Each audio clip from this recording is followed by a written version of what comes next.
શું તમે જાણો છો કે ભારત વિશ્વનું ચોથું મોટું ઓટોમોટિવ બજાર છે? શું તમે જાણો છો કે 2025 સુધીમાં ભારતનું ઓટો ઘટક ઉદ્યોગ વિશ્વમાં ત્રીજું મોટું બનવાનું છે? અને શું તમે જાણો છો કે ભારત વિશ્વનું બીજું મોટું બે-વ્હીલર ઉત્પાદક છે? હેલો અને આ એસબીઆઈ ઓટોમોટિવ ઓપોર્ચ્યુનિટીઝ ફંડની રજૂઆતમાં આપનું સ્વાગત છે. અમારી પેશકશ ડિઝાઇન કરવામાં આવી છે જે તમને ભારતના વિકસતા ઓટોમોટિવ ઇકોસિસ્ટમમાંથી લાભ મેળવવામાં મદદ કરશે. જેમ અગાઉ ઉલ્લેખ કરેલ છે, ભારતની ઓટોમોટિવ ઉદ્યોગની શાખા પ્રભાવશાળી લાગે છે અને તે તેના આર્થિક વિકાસનો એક મહત્વપૂર્ણ ભાગ છે. આ સ્લાઇડમાંથી જોઈ શકાય છે કે ભારતમાં સમગ્ર ઓટોમોટિવ ઇકોસિસ્ટમ માટેની તકો આશાજનક છે અને તેમાં વધુ લાંબા ગાળાની વૃદ્ધિની શક્યતાઓ છે. વપરાશયોગ્ય આવકમાં વધારો, વાહનોનું નીચું પ્રવેશન, આધારભૂત ઇવી ઇકોસિસ્ટમ, નિકાસ સ્પર્ધાત્મકતા અને વધતું પ્રીમિયમાઇઝેશન ઓટોમોટિવ થીમમાં વૃદ્ધિ માટે મોટી જગ્યા ઓફર કરતા મુખ્ય લીવર છે. ઓટોમોબાઈલ સેક્ટર ભારતની વૃદ્ધિની વાર્તા રમવા માટેનું સારું પ્રતિનિધિત્વ છે. ઓટો થીમમાં શ્રેણીઓમાં નીચું પ્રવેશન ધ્યાનમાં લઈને, અમે માનીએ છીએ કે ઉપખંડોમાં વૃદ્ધિ માટે પૂરતી જગ્યા છે. પરંતુ આ ફક્ત કોઈપણ કાર ધરાવવાની વાત નથી. આ ઓટોમોટિવ ઉદ્યોગમાં પ્રીમિયમાઇઝેશનના વધારાની વાત છે.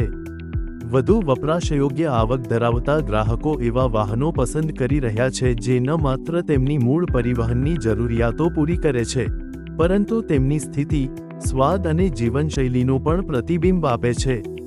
સરકારનો support infrastructure push, FAME subsidies, PLI યોજનાઓ વગેરે દ્વારા મળે છે જે મેન્યુફેક્ચરિંગ વૃદ્ધિને સપોર્ટ કરે છે અને આયાત પરિવર્તનની તકો, ઉચ્ચ એવ અપનાવટ અને વિવિધ ઉપખંડોમાં વૃદ્ધિને નેતૃત્વ આપે છે.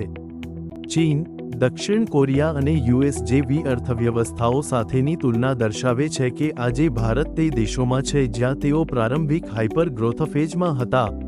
આવનારા 5 વર્ષોમાં 9%ના CAGR પર વૃદ્ધિ કરવાની અપેક્ષા સાથે ભારતના નામમાત્ર જીડીપી પ્રતિ વ્યક્તિ, અમે માનીએ છીએ કે આગામી વર્ષોમાં ભારતના વ્યક્તિગત અને વાણિજ્યિક વાહન ખંડમાં મોટી વૃદ્ધિની શક્યતા છે.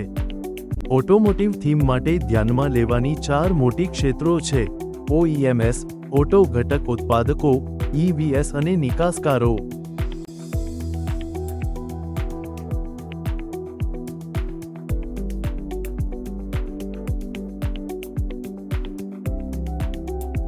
જેમ તમે જોઈ શકો છો, OEM યુનિવર્સમાં આ 4 મોટા ઉપખંડો છે, જેમાં બે-વ્હીલર્સ એ પ્રમાણમાં સૌથી મોટો હિસ્સો ધરાવે છે.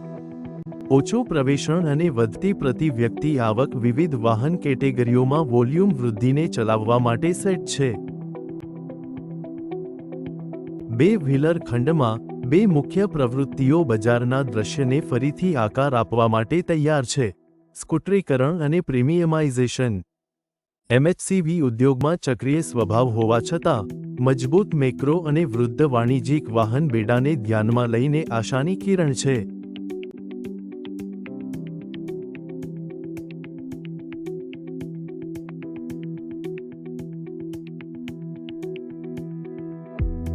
આ સ્લાઇડમાં જોવામાં આવ્યું કે વાહનોમાં ઓટો કોમ્પોનેન્ટ્સનો વ્યાપક ઉપયોગ થાય છે અને તેના વિવિધ ઉપખંડો મોટી રોકાણની તકો પૂરી પાડે છે. દરેક પાર્શ્વ કંપનીઓ પાસે OEMs, ખંડો, ઘટકો અને ટેકનોલોજીઓ સમાવેશ થયેલ અનેક વૃદ્ધિની ધારાઓ છે. સરકારી નિયમો ઓટો પુરવઠાઓ માટેની વધુ સામગ્રીને વધારવા પાછળનું પ્રમુખ બળ બની ગયું છે. સુરક્ષા પર ધ્યાન આપતા, ABS, એરબેગ્સ અને સીટ બેલ્ટ રિમાઇન્ડર્સ જેવી સુવિધાઓના આદેશોએ સપ્લાયર્સને નવીનીકરણ માટે ઉત્તેજિત કર્યા છે. જેમ ગ્રાહક પસંદગીઓ ઉચ્ચ અંત પ્રસ્તાવો તરફ વિકસિત થાય છે, ઉત્પાદકો અનેક પ્રીમિયમ સુવિધાઓ અને સુધારાઓ સાથે પ્રતિસાદ આપે છે.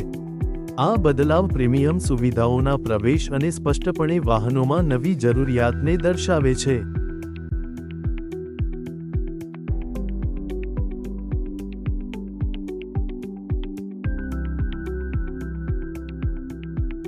સરકારી પહેલોએ ભારતમાં ઇલેક્ટ્રિક વાહન ખંડમાં નવી લોન્ચ અને ફંડ રેઇઝિંગને નેતૃત્વ આપ્યું છે.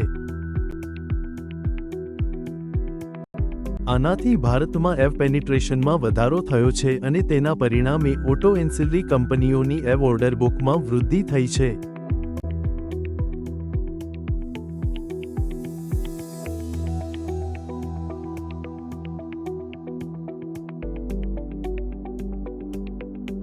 ભારતની લાગત સ્પર્ધાત્મકતા, ખાસ કરીને વીજળી, મજૂરી, સ્ટીલ અને અન્ય મુખ્ય ઘટકોએ અસાધારણ નિકાસ વૃદ્ધિને પ્રજ્વલિત કરી છે.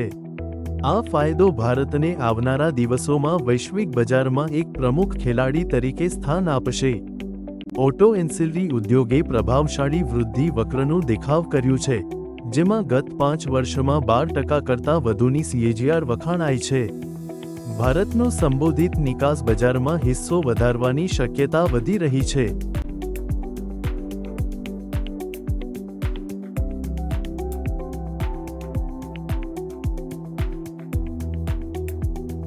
BSE 500માં ઓટો અને ઓટો ભાગણીઓનું પ્રતિનિધિત્વ નહીં છે.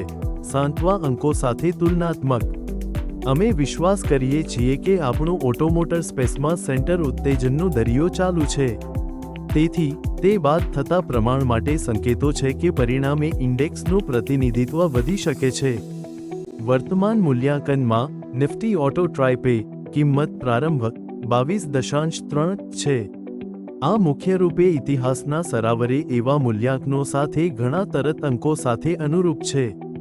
એ સમયે, નિફ્ટી ઓટો ટ્રાયને નિફ્ટી 50ના પ્રતિનિધિત્વના ઉલ્લેખનો દર 9% છે, જે ડિસેમ્બર 2011મી એપ્રિલ 2024 દરમાં દીર્ઘ મુદ્રા દર દરમિયાનનો દર છે. અમે વિશ્વાસ કરીએ છીએ કે ઓટો સેક્ટરનું મૂલ્યાંકન સારાંશના મૂલ્યાંકનને મુખ્ય બજાર સૂચિઓને મુખ્ય રીતે અનુરૂપ છે. ઓટોમોટર થીમમાં ધન નિર્માણ અવસર છે. નિફ્ટી ઓટો ટ્રાયને મૂળભૂત થીમ સ્થાપનાથી 29 વખતથી નિવેશકોની ધનવર્ધનની ક્ષમતા છે, જે CAGR પર 18% પર અનુવાદ કરી શકે છે.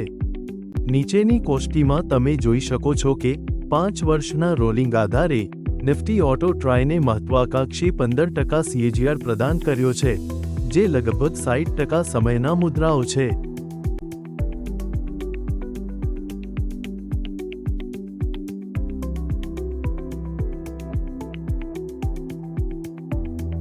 આ નિધિ વ્યાપક થીમમાં નિવેશ કરશે અને આ સેગમેન્ટ્સનું ઉત્તમ મિશ્રણ મેળવવામાં સહાય કરશે, જેની લક્ષ્ય નિવેશકોને વધુ રિસ્ક સમાહિત રિટર્ન્સ પ્રદાન કરવામાં આવે છે.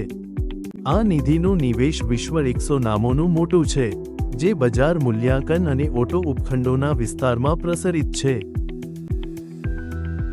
પોર્ટફોલિયો બનાવતી વખતે ફંડ મેનેજર જેનું મૂલ્યાંકન કરશે તે પરિમાણો અહીં આપ્યા છે, જે એક કેન્દ્રિત અને માર્કેટ કેપ અજ્ઞેયાત્મક પોર્ટફોલિયો હશે. અહીં ફંડની કેટલીક હકીકતો છે. નિષ્કર્ષમાં, અમારું માનવું છે કે ઓટો થીમ લાંબા ગાળામાં મોટાભાગના પેટા સેગમેન્ટમાં બિનસાંપ્રદાયિક માંગની અપેક્ષાઓ સાથે નોંધપાત્ર સંપત્તિ સર્જનની તક સાથે માળખાકીય લાંબા ગાળાની વૃદ્ધિ વાર્તા છે. તેથી SBI ઓટોમોટિવ ઓપોર્ચ્યુનિટીઝ ફંડ સાથે તમારા પોર્ટફોલિયોમાં સુધારો કરવા માટે તૈયાર રહો. અત્યારે જ રોકાણ કરો. મ્યુચ્યુઅલ ફંડ રોકાણ બજારના જોખમોને આધીન છે. યોજના સંબંધિત તમામ દસ્તાવેજો કાળજીપૂર્વક વાંચો.